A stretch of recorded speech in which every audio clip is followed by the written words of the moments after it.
Hello दोस्तों, कैसे हो आप सब। उम्मीद करता हूँ कि आप सब खैरियत से होगे, अच्छे होगे। तो दोस्तों, हर रोज़ की तरह आज फिर मैं लाया हूँ आपके लिए एक कहानी, एक मोटिवेशनल स्टोरी, जिसको सुनने के बाद मैं उम्मीद करता हूँ कि आपको कुछ ना कुछ तो मोटिवेशन मिलेगा। तो दोस्तों, हुआ यूँ कि एक 8 साल का बच्चा था और उस बच्चे की माँ मर जाती है। फिर उसके पापा जी, उस बच्चे के पापा दूसरी शादी कर लेते हैं।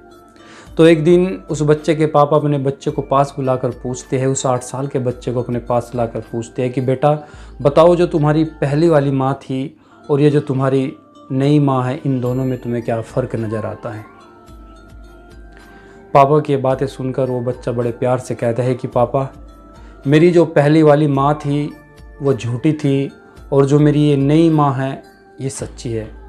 ये सुनकर उसके पापा बड़े हैरान और परेशान से हो जाते हैं, हक्के बक्के रह जाते हैं और वो अपने बेटे से कहते हैं कि बेटा, जिस माँ ने तुझे दूध पिलाया, जिस माँ ने तुझे जन्म दिया, वो माँ तुझे झूठी नज़र आती है और ये जो नई माँ है जिसे आए हुए दिन 4 हुए और ये तुझे सच्ची नज़र आती है, आखिर क्यों।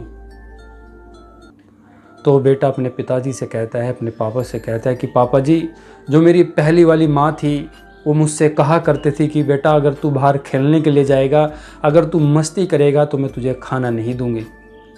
लेकिन इसके बावजूद भी वो मुझे पूरे गांव में ढूंढ कर लाती थी और अपने प्यारे प्यारे हाथों से मुझे खाना खिलाती थी। और जो मेरी अब ये नई माँ है, ये भी मुझसे कहती है कि अगर तू बाहर जाएगा मैं तुम्हें खाना नहीं दूंगी, अगर तू मस्ती करेगा तो मैं तुम्हें खाना नहीं दूंगी। आज मैं 3 दिन से भूखा हूँ, मुझे खाना नहीं मिला, मुझे खाना नहीं दिया। बेटे की बात सुनकर पिताजी की आंखों में आंसू आ जाते हैं, दिल रोने लगता है, आंखें भर आ जाती है। बेटा अपने पिता से कहता है कि पिताजी बताओ, आप ही बताओ कि वो मेरी माँ झूठी थी या नहीं और ये मेरी माँ सच्ची है या नहीं। वो कहते थे अगर तू बाहर जाएगा तो मैं तुझे खाना नहीं दूंगी, लेकिन वो मुझे फिर भी खाना खिलाती थी। और ये मेरी माँ जो मुझे कहती है कि अगर तू मस्ती करेगा मैं तुम्हें खाना नहीं दूंगी, तो मुझे खाना नहीं देती। आज मुझे 3 दिन हो चुके हैं खाना खाओ। तो बेटे की बात सुनकर पिताजी की आंखें भर आई। तो दोस्तों, आप समझ सकते हैं, जो हमारी माँ होती है, जिसने हमें जन्म दिया, जिसने हमें अपनी छाती का दूध पिलाया, जिसने हमें भूखे रह के खाना खिलाया, उससे ज़्यादा हमें मोहब्बत दुनिया में कोई नहीं कर सकता। आप समझ सकते हैं, वो तुम्हारी माँ, हकीकत की माँ और एक सौतेली माँ में क्या फ़र्क होता है। सौतेली माँ कभी भी आपको मोहब्बत नहीं दे सकती जो तुम्हारी सच्ची माँ दे सकती है।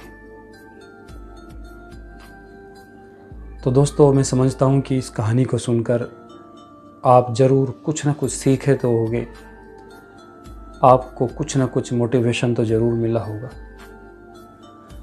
दुनिया में आपके लिए आपकी माँ से ज़्यादा कोई तुम्हें मोहब्बत नहीं कर सकता, कोई तुम्हें प्यार नहीं कर सकता। एक माँ की मोहब्बत ही ऐसी मोहब्बत होती है जिसमें कभी बेवफाई नहीं होती। तो अगर आपके माँ बाप ज़िंदा है, अगर आपके पास माँ है, तो रेस्पेक्ट करो, उसकी इज़्ज़त करो। क्योंकि एक माँ जब अपने बच्चे को जन्म देती है तो कितनी तकलीफ़ें, कितने दर्द से गुजरती है, हम लोग नहीं समझ सकते। मान लीजिए अगर आपकी एक हड्डी टूट जाए तो आपको चलना मुश्किल हो जाता है, आप चल फिर नहीं सकते। लेकिन मैं आपको बता दूं, जब एक माँ अपने बच्चे को जन्म देती है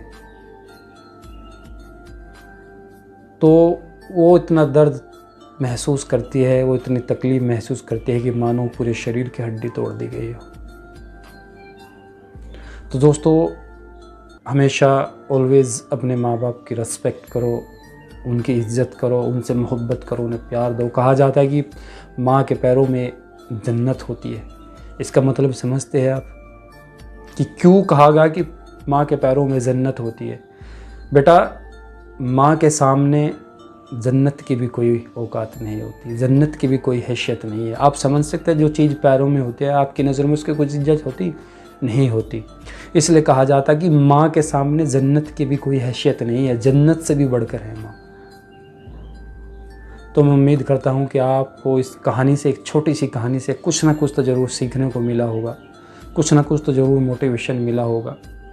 अगर आपको हमारी कहानी अच्छी लगती है, हमारी वीडियो अच्छी लगती है, बस मैं आपसे एक छोटी सी रिक्वेस्ट करता हूँ।